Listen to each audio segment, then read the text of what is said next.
Bienvenido al Palacio de la Revolución. Un gusto tenerte aquí. Me alegra mucho. Gracias por su cariño y su modestia. Gracias a ustedes por estar aquí. Nosotros queremos a Cuba desde el corazón.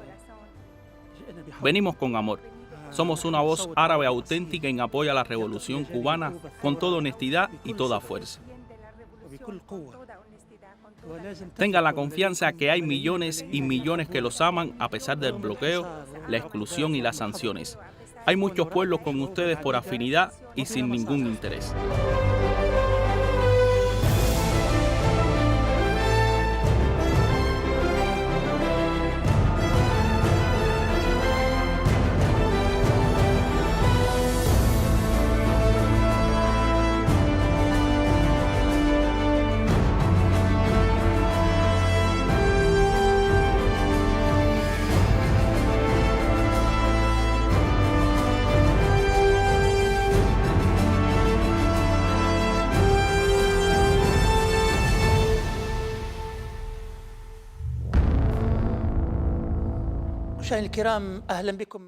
Estimados televidentes, bienvenidos de nuevo a esta segunda parte del diálogo exclusivo con el presidente cubano, Dr. Miguel Díaz-Canel. Señor presidente, bienvenidos de nuevo. Después de hablar en la primera parte del pensamiento, la revolución, la cultura y Cuba, iniciamos la segunda parte que gira sobre las estrategias, relaciones y cambios internacionales. En este contexto, señor presidente, usted está actualmente a favor del establecimiento de ejes y alianzas globales sobre bases estratégicas integrales nuevas. ¿Cuáles son estas reglas y con quién, en caso de que usted apoye esta idea? Bueno, yo creo que es un tema del que de alguna manera hemos estado refiriendo en el resto de la conversación. Sobre todo, yo creo que la valoración sobre las alianzas en el mundo actual tenemos que verlas a partir del análisis de la situación actual y del contexto actual. Y tiene que ver mucho con lo que ha sucedido en el mundo. Hoy el mundo está en una crisis multidimensional que ha sido además acrecentada por la pandemia de la COVID-19. Y esto ha llenado al mundo de incertidumbre y ha traído problemas muy nocivos para el mundo porque se ha acrecentado la desigualdad. El mundo no ha ido a una posición más altruista en el consumo. El mundo tampoco se ha colocado en una posición de más solidaridad, de más cooperación, de más respeto, de más apoyo a los que menos tienen. Y por otra parte, el mundo ha acudido a imponer sanciones, a imponer bloqueos y a resolver los conflictos en el lenguaje de la guerra. Ese no es el mundo que queremos. Yo creo que la mayor parte de las personas del mundo no es ese el mundo que quieren, no es ese el mundo que desean. Nosotros necesitamos un mundo que globalice la solidaridad, globalice la paz, globalice la amistad, un mundo que tenga un sistema de relaciones que defienda el multilateralismo y que ese ecosistema mundial que se pueda formar como parte de valores compartidos por la paz, la solidaridad, la amistad, a partir de relaciones de multilateralismo, entonces pueda garantizar primero la preservación de la especie humana, que tan tempranamente fue un tema que preocupó a Fidel y que postuló en muchos de sus mensajes al mundo en diferentes eventos internacionales. Y que ese ecosistema favorezca esa manera de pensar, de compartir criterios, de construir consenso, lleve a una garantía de la paz mundial, a que podamos resolver los conflictos mediante el diálogo, a que el mundo sea más democrático. Se necesita cambiar el orden económico internacional, porque ese orden económico internacional está basado en la explotación, en la desigualdad. Favorece a los ricos y no a las mayorías de pobres que hay en el mundo. No ofrece alternativa para los países en desarrollo. Está subordinado a los intereses del complejo militar industrial, a los intereses de las grandes potencias occidentales. Entonces, si pudiéramos lograr alianzas que engendren el multilateralismo, la comprensión, el respeto a los demás, la lucha por la paz, que proponga agendas emancipadoras, agendas inclusivas para resolver los problemas de los ciudadanos a nivel mundial, yo creo que esas alianzas son válidas y esas alianzas las apoyarían. De hecho, en América Latina, como explicaba anteriormente, hemos vivido una de esas alianzas, que es la Alianza Bolivariana para los Pueblos de América y el Tratado de los Pueblos, que fue una alternativa que encontró América Latina para enfrentar el ALCA, que era un proyecto del imperio. Y por lo tanto surgió el ALBA como un proyecto de integración. Y en pocos años el ALBA fue capaz de lograr cosas como las que te decía. Operación Milagro, programas de salud, programas de educación, eliminación del analfabetismo, programas sociales, programas comunitarios, programas culturales, y permitió que millones de personas en América Latina y el Caribe mejoraran su situación. Y esas alianzas son posibles. Lo que pasa es que son alianzas que no se forman bajo los conceptos de que priorice lo económico, comercial, ni el dinero. Son alianzas que defienden ante todo la cooperación, la colaboración, desde posiciones altruistas y desde posiciones solidarias, apoyándonos los unos a los otros. Y en el caso de Cuba, Cuba siempre ha defendido que el tema no es solo compartir lo que no es solo compartir lo que sobra, y no es solo apoyar con lo que nos sobra, sino es compartir, y ahí es donde está el verdadero altruismo, la verdadera solidaridad, es compartir, como nos enseñó Fidel, lo que tenemos. Y por muy poco que sea, poderlo compartir con los que tienen menos. Ese yo creo que debe ser el futuro del mundo. Excelente reflexión, señor presidente. Especialmente en lo que se refiere a las cualidades y los valores, pero si queremos materializar estas alianzas en términos de seguridad, política y estrategia, ¿cómo podemos calificar esta cuestión? Si me permite partir desde la guerra en curso entre Rusia y Ucrania, ¿es realmente entre Moscú y Kiev o es entre Moscú y otro círculo mucho más amplio? Segundo, ¿cómo ve usted el final de esta guerra? Claro, estoy hablando con el presidente de una república que posee datos e informaciones y no estoy conversando con un analista político. A ver, casi siempre los conflictos armados se saben cómo empiezan, pero es muy difícil determinar cómo van a terminar y cómo van a terminar y cuándo van a terminar. Y por eso no me atrevo a hacer vaticinios. Pero sí te puedo ofrecer una valoración franca, honesta, la he compartido con otros presidentes amigos sobre el conflicto que hoy involucra a Rusia, a Ucrania, pero involucra a toda Europa, involucra a la OTAN, involucra a Estados Unidos y está teniendo consecuencias muy lamentables, ya no solo para la población en los países involucrados en el conflicto, sino para la población mundial. Primero, yo creo que se ha tergiversado el origen de este conflicto. Y el gobierno norteamericano ha manipulado el origen del conflicto. Y con su enorme poderío mediático ha creado un sentimiento de desprecio hacia Rusia. Yo creo que ha potenciado la rusofobia y ha ocultado las verdaderas causas del conflicto y ha puesto a Rusia en el papel del culpable. Yo realmente creo que el culpable de este conflicto es el propio Estados Unidos, el gobierno de los Estados Unidos.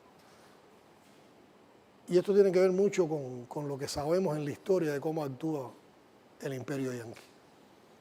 Estados Unidos, cuando tiene situaciones de crisis como la que está sufriendo actualmente, acude a las guerras para resolver los problemas de crisis. Y ahí pone por delante los intereses del complejo militar industrial, necesita guerras para vender armas y vendiendo armas solucionar los problemas de crisis interna que pueda tener. Hace muchos años que el gobierno de los Estados Unidos ha tratado de cercar a Rusia y acercar las fronteras de la OTAN a las fronteras rusas. Y Rusia lleva varios años denunciando esa situación. Pero prácticamente la llevaron a una situación de la cual ya era incompatible con la defensa de la propia federación. En ese conflicto han utilizado como punta de lanza a Ucrania y en ese conflicto han buscado el apoyo de los países de Europa. ¿Quiénes son los grandes perdedores de esto? Los países que han sido involucrados en el conflicto. Empiezan a tener escasez de alimentos, empiezan a tener problemas energéticos. Los que están más directamente involucrados en el conflicto pierden vidas humanas, Se promueven ideas fascistas, xenofóbicas, se promueve la irracionalidad, se vuelve a alentar el lenguaje de la guerra para solucionar los conflictos. ¿Y quién aparece como gran beneficiado de este conflicto? El gobierno de los Estados Unidos, que empieza a encontrar salida a sus problemas a través del mismo. Por lo tanto, yo creo que es una posición muy deshonesta y de mucha maldad en la manera que actúa. Y yo creo que lo que tenemos que aspirar, lo que tenemos que promover es que haya iniciativas a nivel internacional que faciliten el diálogo entre las partes involucradas y que permitan el desarrollo de un diálogo que quite el conflicto,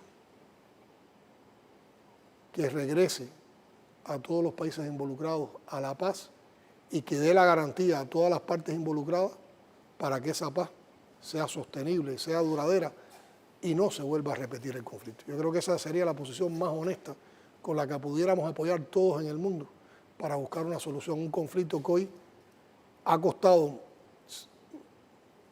miles de muertos, pero además ha provocado consecuencias que todavía son incalculables los impactos que van a tener en la economía mundial y en la vida a nivel global. Y yo estoy en desacuerdo totalmente con que se sigan atizando los lenguajes de guerra para avivar el conflicto, con que se siga recurriendo a las sanciones contra Rusia, con que se siga acudiendo a los bloqueos, con que se siga acudiendo a medidas de condena y no, esas medidas no favorecen nada, medidas acrecientan la situación de guerra. Y lo que debemos buscar es que haya un grupo de acciones que favorezca el desarrollo de un diálogo de paz como verdadera solución al conflicto. ¿Le preocupa a usted que ocurra una guerra mundial? Yo creo que de alguna manera, esto acerca el conflicto a una posible guerra mundial. Y yo creo que todo el mundo tiene responsabilidad para evitar que ocurra una guerra que podría poner en peligro la vida del planeta y la vida humana. Yo creo en la paz, yo creo en la solidaridad, yo creo en la colaboración. Yo siempre me digo, si Cuba, que es pequeña, que tiene pocos recursos, que vive bloqueada y agredida, es capaz de ser solidaria, compartiendo lo que tiene y no lo que le sobra, ¿por qué ese no puede ser el ideal de otros países en el mundo? ¿Por qué ese no puede ser el ideal que podemos compartir entre toda la comunidad internacional? Esos son verdaderos sentimientos de respeto hacia los otros. Esos son verdaderos sentimientos de sensibilidad hacia los problemas de los otros. Pero no es humano cuando uno lo que hace es atizar la guerra y sobre todo cuando una potencia imperial atiza la guerra fuera de su territorio y pone el campo de batalla, pone el escenario de guerra en otros países. Es injusto, no es humano, es agresivo y no ayuda para nada al bienestar que debemos buscar a nivel global. Sus pronósticos o preocupaciones de que este conflicto se convierta en una guerra mundial son realmente fuertes. Pero ¿sabe usted, señor presidente, que si esta guerra ocurre, pues tendrá lugar en Europa? ¿Acaso Europa podría involucrarse en una guerra mundial como esta, con sus actuales capacidades y sus actuales condiciones y circunstancias que conocemos bien? Yo creo que llama la atención, llama mucho la atención que precisamente Europa, que fue el escenario de 2 guerras mundiales anteriores, que fue el escenario de la barbarie del fascismo y del nazismo, no saque lecciones suficientes para jugar un verdadero papel en evitar ese conflicto que puede conducir a una tercera guerra mundial. Y yo veo con mucha preocupación cómo hoy en la propia Europa proliferan ideas fascistas, ideas neofascistas, ideas xenofóbicas, ideas guerreristas, cuando el mundo debía ir a la coexistencia pacífica. Repito, el mundo debía hacerlo todo lo posible por la paz. Cuando hablamos de estas alianzas, que queremos separarlas, si me permite, señor presidente, primero, ¿cómo son sus relaciones con China y Rusia, siendo 2 potencias mundiales? ¿Qué opina usted de los 2 líderes y presidentes, Vladimir Putin y también Xi Jinping?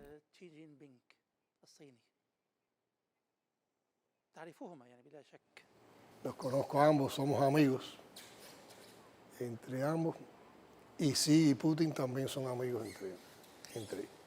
Bueno, con China, con la República Popular China, Cuba tiene una relación histórica, entrañable, forjada por compartir principios, por compartir convicciones, por desarrollar ambos países procesos de construcción socialista con las peculiaridades propias de cada uno.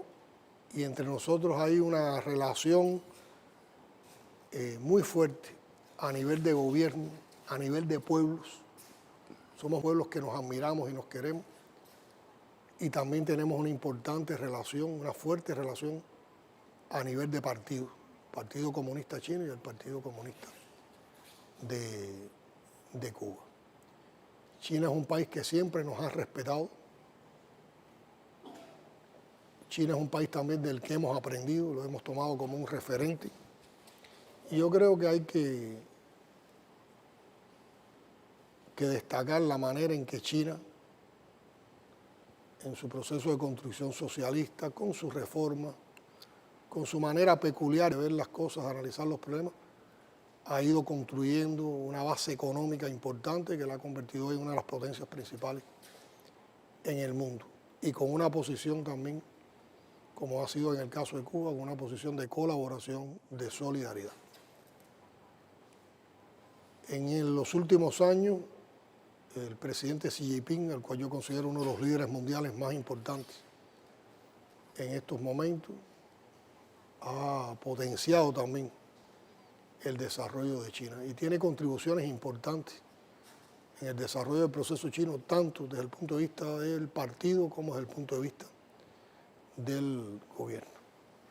Y también las propuestas que ha hecho a nivel internacional para lograr también más armonía en la escala global. Recientemente, a finales del pasado año, nosotros visitamos China por una invitación del propio presidente Xi Jinping. Fuimos el primer país latinoamericano invitado a visitar China después que se celebraron las sesiones del Congreso del Partido Comunista Chino. Hay que decir que hemos estudiado los materiales del Partido Comunista Chino de ese Congreso, los discursos, el informe central que presentó Xi Jinping como secretario general del partido y las palabras de su discurso de conclusiones de ese Congreso. Y ahí hay aspectos muy interesantes que pueden ser analizados y que pueden ser compartidos por muchos en el mundo y que también traen aprendizaje, pero que no pueden ser copiados. Las cosas hay que verlas a partir, como mismo señalan los chinos, a partir de las condiciones históricas y las condiciones culturales de cada país. Pero en esa visita encontré un grupo de elementos que reafirman, ratifican la entrañable relación que tenemos con China. Encontramos en la dirección china y en particular en el compañero Xi Jinping, primero, una comprensión y una sensibilidad tremenda por la situación que vive Cuba y un deseo de apoyar y de ayudar a Cuba a salir de esta situación. Por otra parte, un reconocimiento a la dignidad y el heroísmo del pueblo cubano. Y en tercer lugar, una admiración por la manera en que Cuba fue capaz, en las condiciones difíciles en que estamos viviendo, de enfrentar la COVID. Y a partir de ahí se tomaron decisiones que contribuyen al desarrollo de nuestras relaciones bilaterales, ya no solo al alto nivel de diálogo político que tenemos, sino también al desarrollo de las relaciones económicos, comerciales y financieras. De hecho, China es uno de los principales socios económicos de Cuba. China participa de manera muy directa en los proyectos energéticos de Cuba, en los proyectos de transporte, en los proyectos de telecomunicaciones. Tenemos un amplio intercambio también en materia de educación, en materia de cultura, en materia científico-técnica y de innovación. Y realmente el presidente Xi Jinping ha mostrado ser un amigo de Cuba y ha mostrado una posición de comprensión y de ayuda hacia Cuba. Si me permite, señor presidente, el presidente chino Xi Jinping es el primer presidente chino que se reelige por un tercer mandato y por tanto parece que goza de capacidades especiales y de carisma para ser reelegido por tercera vez como líder, después de Mao Deng Xiaoping. Cierto que generalmente los responsables chinos no son muy conocidos para nosotros y posiblemente para el mundo entero. ¿Podría usted hablarnos de la personalidad de este gran líder chino? Primero, creo que es una persona muy afable, es una persona muy decente, es una persona que escucha con mucha atención a su contraparte o a la persona con la que está dialogando. Es muy concreto en sus planteamientos y tiene una manera muy coordinada y muy coherente de expresar sus ideas.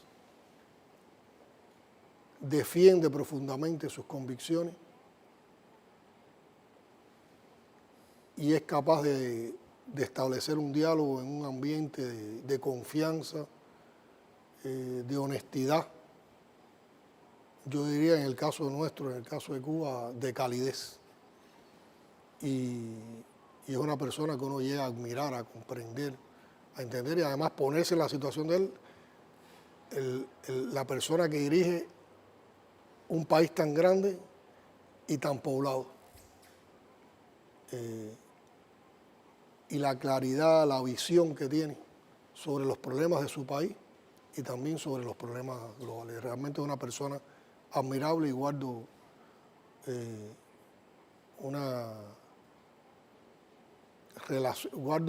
un concepto de admiración y siento una profunda amistad por el camarada Xi Jinping.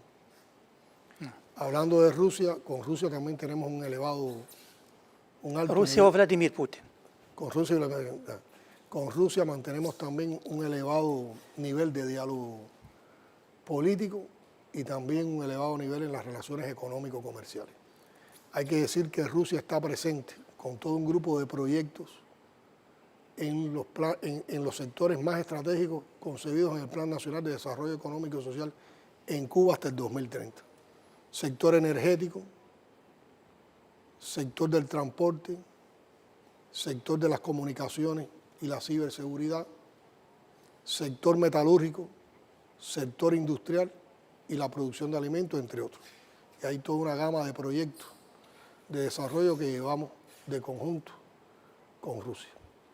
Pero para nosotros fue imprescindible y de un enorme apoyo los gestos que tuvo la Federación de Rusia y en particular el presidente Putin cuando estuvimos viviendo los momentos más complejos de la COVID-19 y cuando les describí a ustedes el momento en que nos falta el oxígeno.